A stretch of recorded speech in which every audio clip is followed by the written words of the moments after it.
시청자 여러분 안녕하십니까? 1월 15일 뉴스플러스 시작합니다.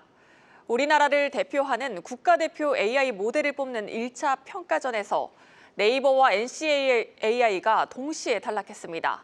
정부는 1차전에서 한 팀만 탈락시킬 예정이었지만 네이버의 중국산 AI 표절 논란이 지속되자 결국 한꺼번에 두 회사를 탈락시킨 것으로 관측됩니다.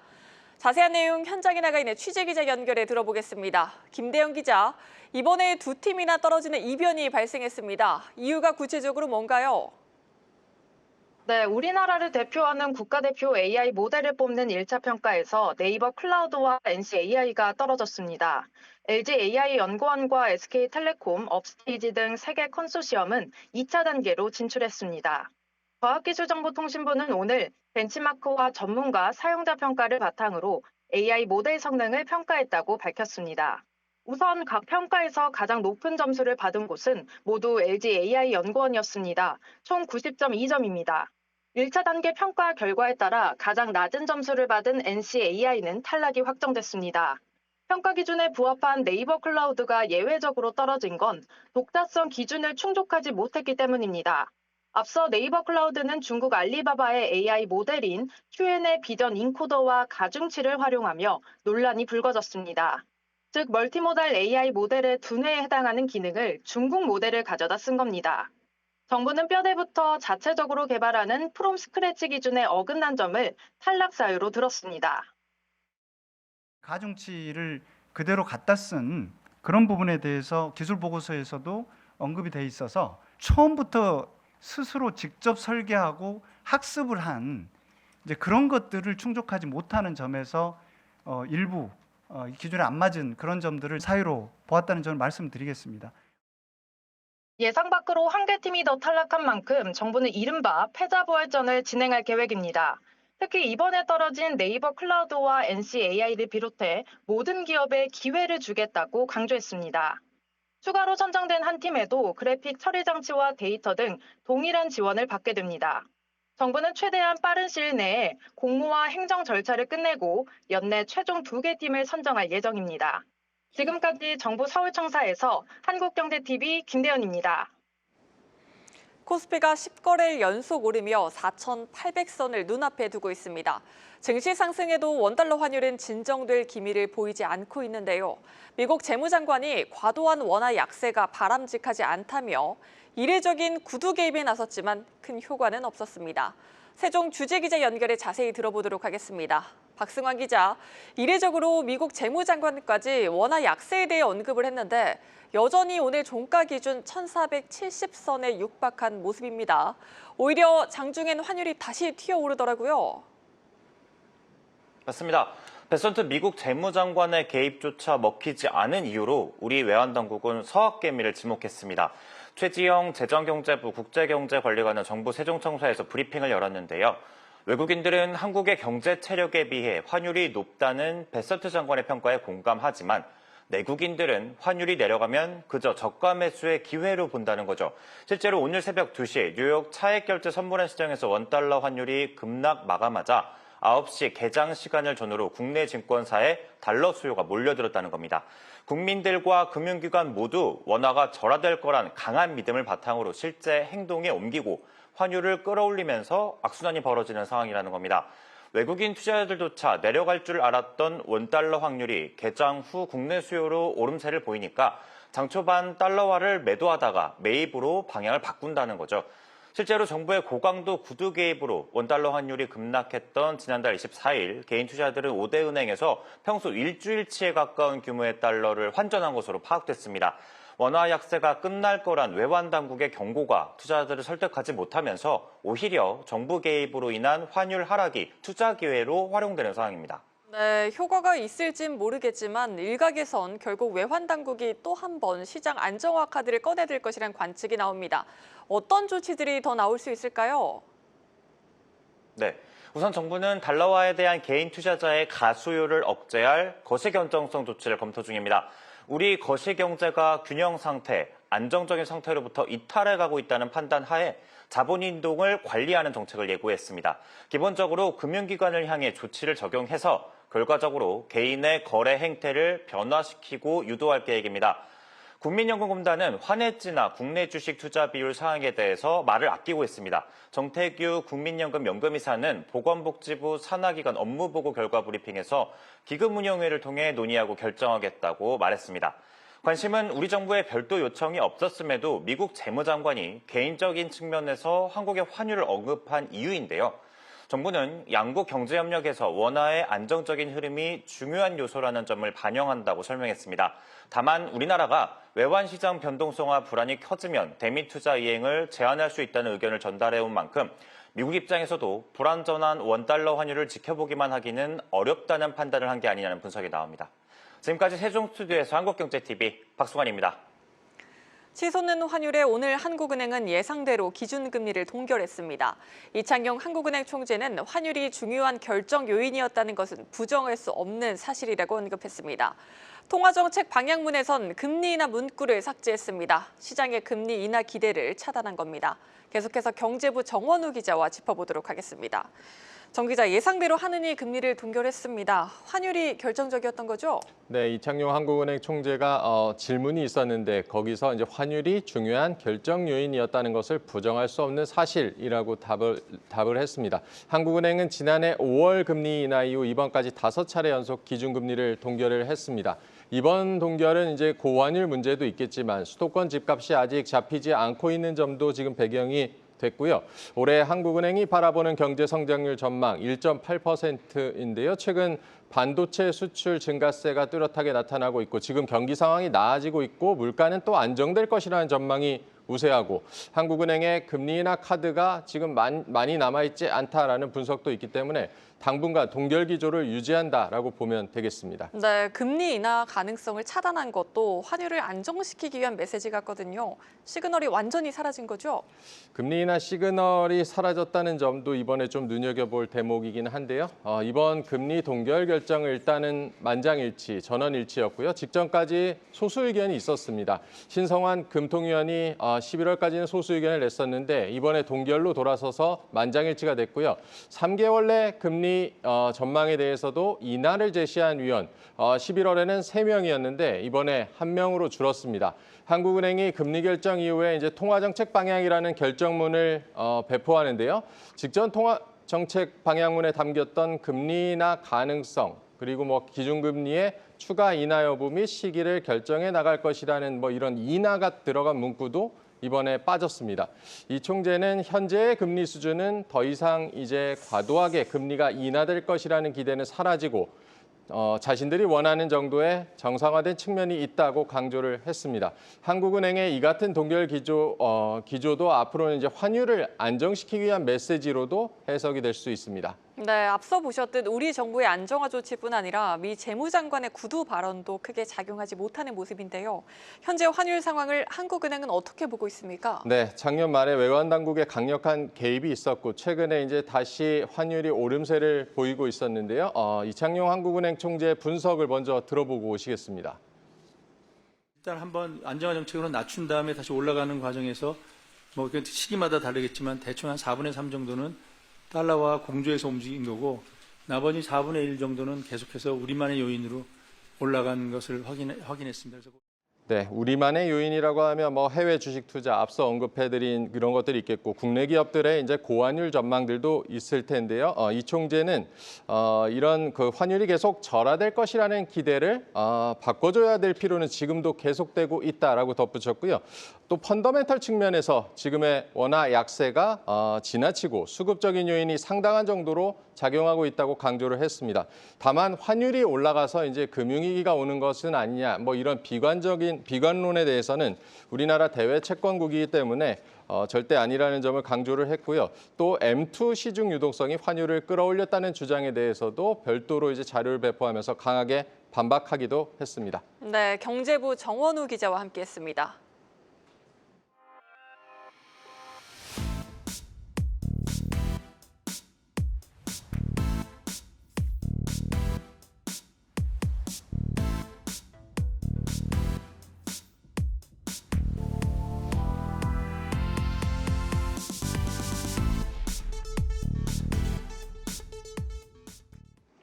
원달러 환율이 고공행진을 이어가자 외화 금융상품의 수요가 급증하고 있습니다. 환차익을 기대하고 투자금이 몰리고 있는 건데요. 단기 상품인 달러 예금뿐 아니라 장기 상품인 보험에서도 강달러에 베팅하는 수요가 늘고 있습니다. 자세한 내용 경제부 임동진 기자와 이야기 나눠보도록 하겠습니다. 임 기자, 달러로 보험료를 내고 달러로 보험금을 받는 달러보험, 최근에 엄청나게 팔리고 있다고요? 네, 오늘도 원달러 환율이 1,470원 턱 밑에서 주간 거래를 마쳤습니다. 계속된 고환율에 달러 상품에 대한 투자자들의 관심이 높은데요. 특히 달러 보험은 지난 2023년 판매 건수가 11,900여 건이었는데 지난해 1월에서 10월까지 10개월 동안 95,400여 건으로 집계를 했습니다.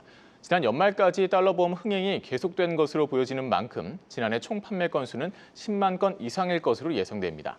같은 기간 판매 금액은 1조 4,136억 원으로 6억 원에서 2조 8,565억 원으로 100% 이상 증가했습니다. 네, 장기 상품인 달러 보험의 판매가 그만큼 급증했다는 건 고환율이 지속될 것이란 기대가 반영된 것으로 보입니다.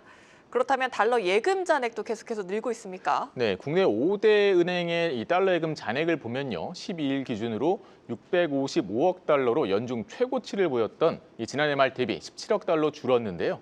이 소폭 줄어든 것은 기업과 개인 투자자들이 달러 예금을 매도해 차익을 실현하거나 수입 결제 대금을 지급하기 위해 원화로 환전한 영향으로 풀이됩니다. 하지만 당국과 금융권은 이 같은 상황을 일시적인 조정으로 보고 있는데요. 환율이 하락할 때마다 오히려 환전 수요가 늘어나는 등 환율 추가 상승에 대한 기대가 여전히 계속되고 있기 때문입니다. 실제로 지난달 24일 외환당국의 강도 높은 구두 개입을 통해 환율을 낮췄지만 오히려 투자자들은 당일 5대 은행에서 6,300만 달러를 환전하면서 달러 저가 매수에 나섰습니다. 결국 상당수 투자자들은 올해 미국의 금리 인하 사이클이 끝나 이 국채 금리가 오르고 미국 경기가 회복되면서 달러 강세가 지속될 것이다. 이런 전망에 베팅하고 있는 겁니다. 네, 당장은 일시적으로 조금 줄었지만 더 늘어날 가능성이 높다는 해석입니다. 정부가 전방위적으로 환율 방어에 나서고 있는데 백약이 무효한 모습이죠.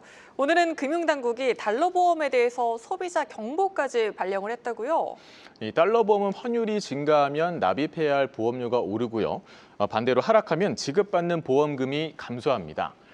보험사 판매 과정에서 환차익만을 지나치게 강조하고 이 환율 또 금리 변동 위험에 대한 설명은 소홀히 하는 등 불안전 판매 가능성도 높기 때문에 금융당국이 소비자들에게 주의를 당부한 건데요. 이 금감원은 달러 보험 판매가 급격히 증가하고 있는 보험사에 대해서 이 경영진 면담을 통해 소비자 피해 방지 방안을 논의하고요. 필요하면 현장 검사를 실시해서 보험 판매 과정에서 위법 행위가 발견되면 엄중 제재할 계획이라고 밝혔습니다. 앞서 이찬진 금융감독원장은 달러 상품 판매 금융사들을 대상으로 과도한 마케팅을 자제하라는 입장을 전달했고 환율 변동에 따른 손실 위험에 대한 경각심을 고취할 필요가 있다고 강조하기도 했는데요. 이후 시중 은행들은 달러 예금 금리를 인하하면서 당국의 기조에 협조하는 모습입니다. 네, 여기까지 듣겠습니다. 경제부 임동진 기자였습니다.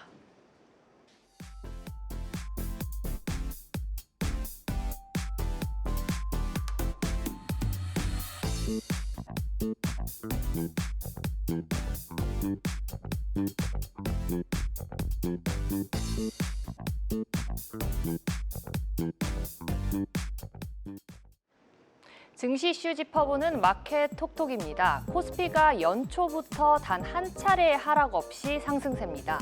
오늘은 1.58% 오른 4,797.55로 사상 최고치로 마감했습니다. 장 초반 반도체 일부 종목이 숨고르기에 들어가며 소폭 하락했지만 방산 등으로 순환매가 이어지며 지수를 끌어올렸습니다. 수급을 보면 2조에 가까운 개인이 팔자 행진 속에 외국인과 기관이 쌍끌이 순매수에 나서며 지수를 밀어올렸습니다. 기관은 1조 3천억 원어치를 사들이며 지수 상승을 견인했습니다. 역대급 불장의 증시로의 머니무브도 가속화하고 있습니다. 코스피 거래대금은 지난 12일 5년 만에 20조 원을 돌파했고 오늘도 23조 6천억 원을 기록했습니다. 연초 코스피 랠리와 맞물리며 증권주도 두 자릿수 상승률을 보이고 있습니다. 거래가 늘면 증권사의 수익으로 이어지는 만큼 지수 강세 국면에서 증권업종의 선전이 돋보이고 있습니다. 주요 그룹주의 ETF 수익률도 고공행진하고 있습니다. 현대자동차그룹은 롯데 등 신사업 기대감과 삼성그룹주는 반도체 훈풍을 타고 순항세입니다. 하나그룹주는 인적 분할 발표와 배당 확대 등 주주 친화 정책과 함께 반영된 결과로 풀이됩니다. 이제 시장의 시선은 내년 미국 옵션 만기일로 옮겨가고 있습니다. 만기일을 전후로 변동성이 확대돼 국내 증시에도 영향을 미칠 가능성이 있습니다. 또 오늘 트럼프 미국 대통령이 AI 반도체에 25% 관세를 부과하는 초강수 카드를 꺼내들면서 글로벌 반도체 공급망에 다시 긴장감이 감돌고 있습니다. 지금까지 마켓톡톡이었습니다.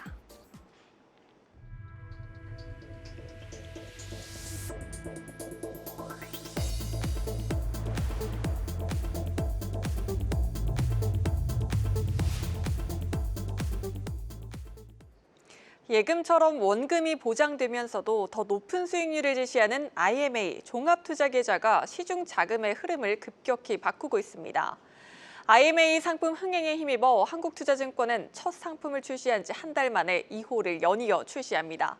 이 속도라면 올해 모집 규모는 총 10조 원에 달할 것으로 전망됩니다. 조연 기자가 보도합니다. 한국투자증권이 기준 수익률 연 4%의 IMA 2호 상품을 출시합니다. 이번에도 1호와 동일하게 모집 자금은 1조 원으로 완판에 성공한다면 IMA 출시 이후 한 달여 만에 2조 원을 단숨에 쌓게 됩니다. 한국투자증권 측은 IMA에 대한 투자자들의 관심이 예상보다 높아 조기에 2호를 선보이게 됐다며 포트폴리오 구성은 비슷하되 기간을 3개월 더 연장함으로써 수익성을 높이는 방향으로 구성했다고 설명했습니다. 실제로 1호 상품의 경우 출시 첫날 온라인 한도가 빠르게 소진됐고 5060뿐 아니라 다양한 연령층의 개인 투자자와 고액 자산가에게 호응을 얻으면서 시장 수요를 충분히 확인했다는 평가입니다. 4%의 안정형 상품보다 더 높은 수익률을 목표로 하는 수익 추구형 상품은 세제 문제가 해결된 이후 출시가 예상됩니다. IMA 상품의 성격상 투자 수익을 만기 때 한 번에 돌려받아 금융소득 종합과세 대상이 될 수 있는 만큼 투자자 세 부담을 완화할 수 있는 구조 설계가 핵심이기 때문입니다.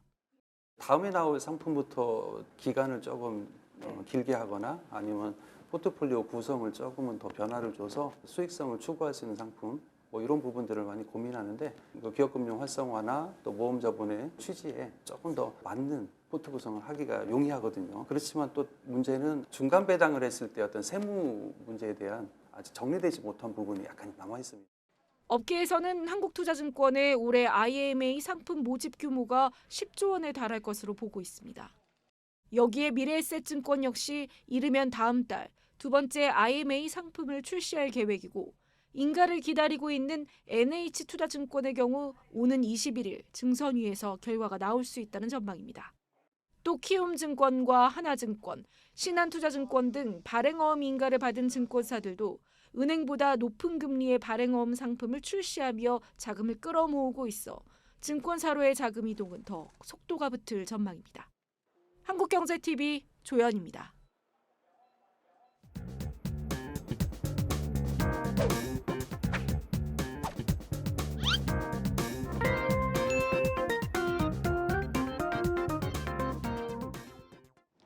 매주 목요일에 만나는 우리 동네 집값 시간입니다.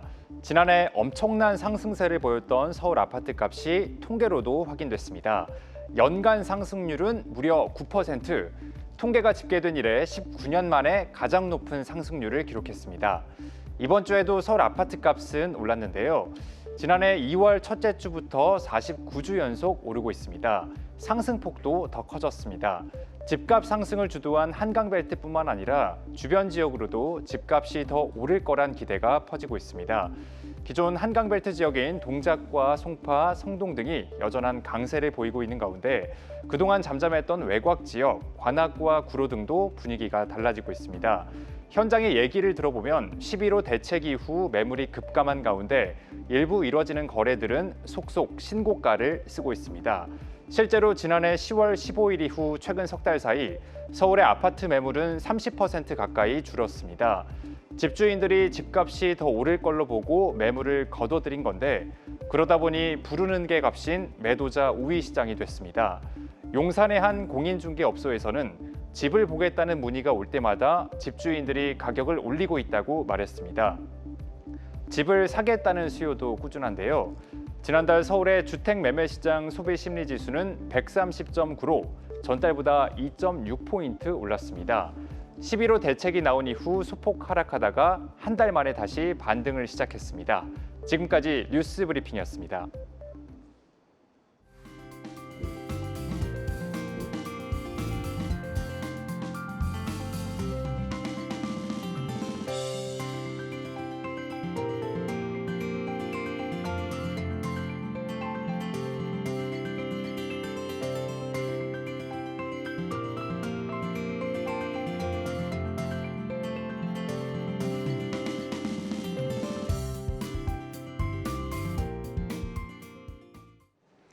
코스피 5천까지 단 200포인트만 남겨두고 있습니다. 이 속도라면 다음 주 5,000포인트 달성에 대한 기대감까지 고개를 들고 있는데요. 함께 확인하시죠. 저희는 다음 주 월요일 이 시간 다시 돌아오겠습니다. 시청해주신 여러분 고맙습니다.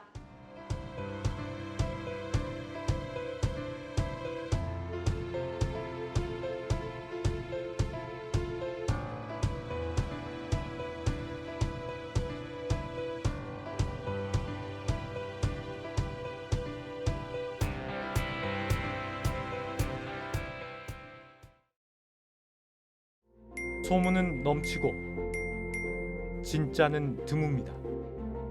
소음은 요란하고 신호는 희미합니다.